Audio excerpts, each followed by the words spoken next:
Misgendering trans people is an act of violence.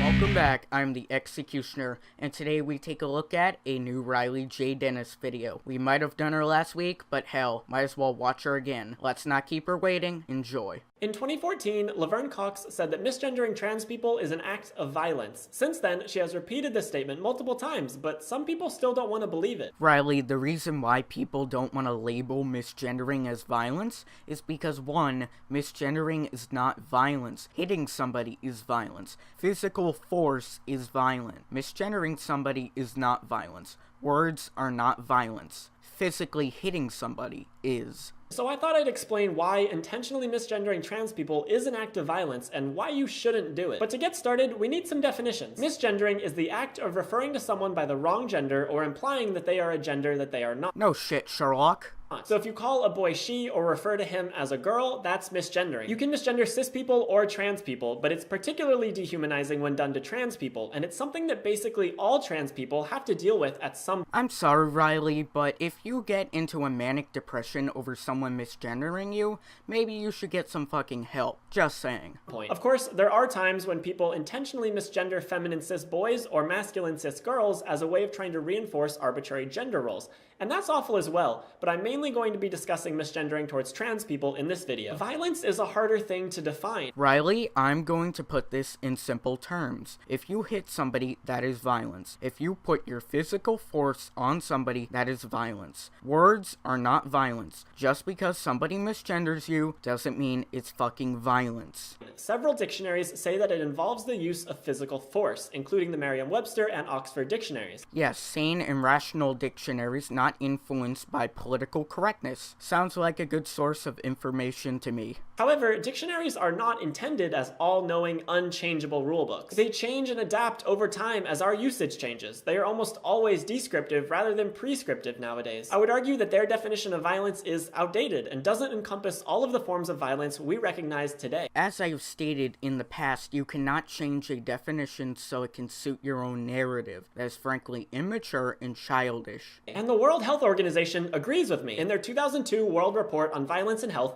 the WHO defined violence as the intentional use of physical force or power, threatened or actual, against oneself, another person, or against a group or community that either results in or has a high likelihood of resulting in injury, death, psychological harm, maldevelopment, or deprivation. Yes, Reily, you can find one definition to support your point, but still, that very definition you have on screen still states that it's the physical intimidation of somebody, not the verbal intimidation of somebody. Wow, you can't even get your own fucking definition right. This definition is purposefully broad. The WHO recognizes in their report that violence is culturally influenced and varies widely across the globe. What some people see as violence, others may not. However, in an effort to fight violence worldwide, this is the definition that the WHO came up with, and it explicitly includes non-physical forms of violence. God damn it, do you have the memory of a goldfish? It explicitly said physical forms of violence and physical intimidation of somebody, not what you're thinking right now. They say physical force or power, and they note that power isn't necessarily physical. It includes all types of societal power imbalances. Plus, their definition states that violence doesn't have to result in physical injury or death.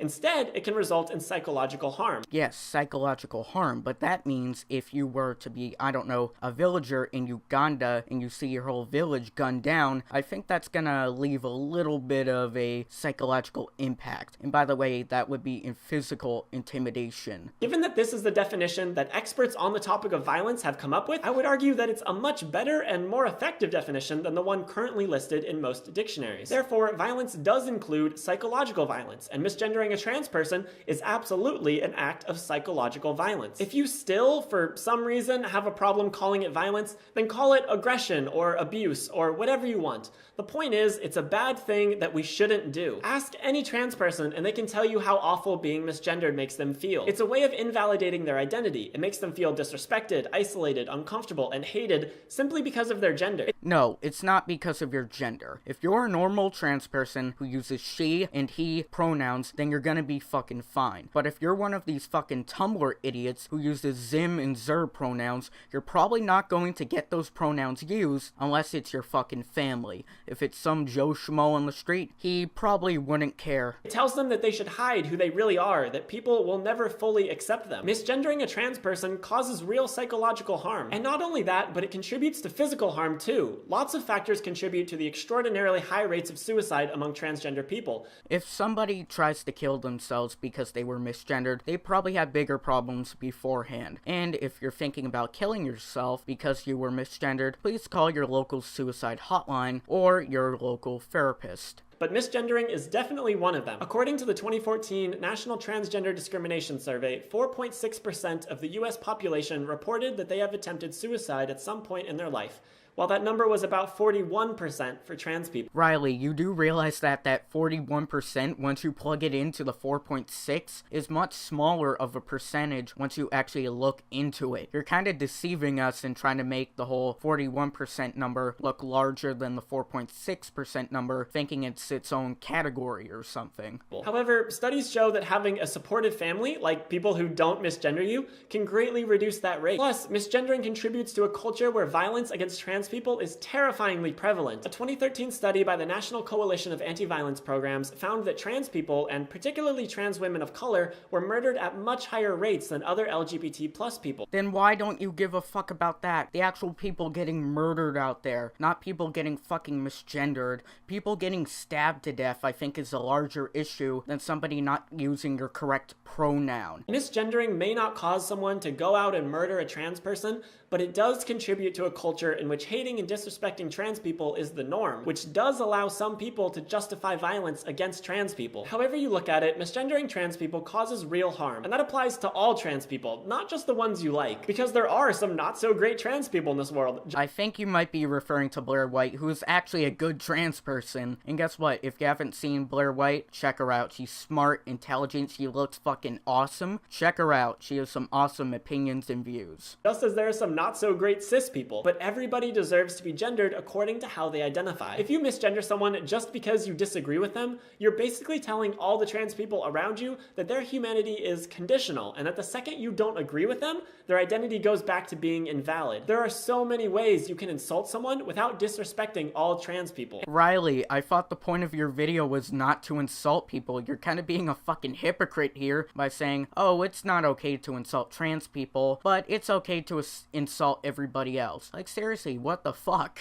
And I know that sometimes you'll misgender someone unintentionally. Maybe you didn't know their pronouns, or you just made a mistake. That's fine. Just correct yourself, move on, and try not to do it again. You don't need to apologize profusely and make a huge deal out of it. Excuse me? You're the one making a huge deal out of this. You're making YouTube videos about it. And if it was this whole thing of, oh, it's a minor inconvenience, then why did you act like it was previously in the video such a big deal? If you accidentally misgender a trans person, then what's the fucking big deal if you apologize? Like, seriously, Riley, you just contradicted all your points here. That's probably drawing more unwanted attention to the situation anyway. But once you know someone's gender, if you continue to misgender them, that's when you get into violent territory. Yes, it can be tricky to switch over to new pronouns or a new name for someone, but if you respect them, or trans people at all, you need to do it. And all of this includes non-binary people. If someone asks you to use they, them pronouns, just do it. I will never use they or them pronouns because, one, it is a mockery of the English language,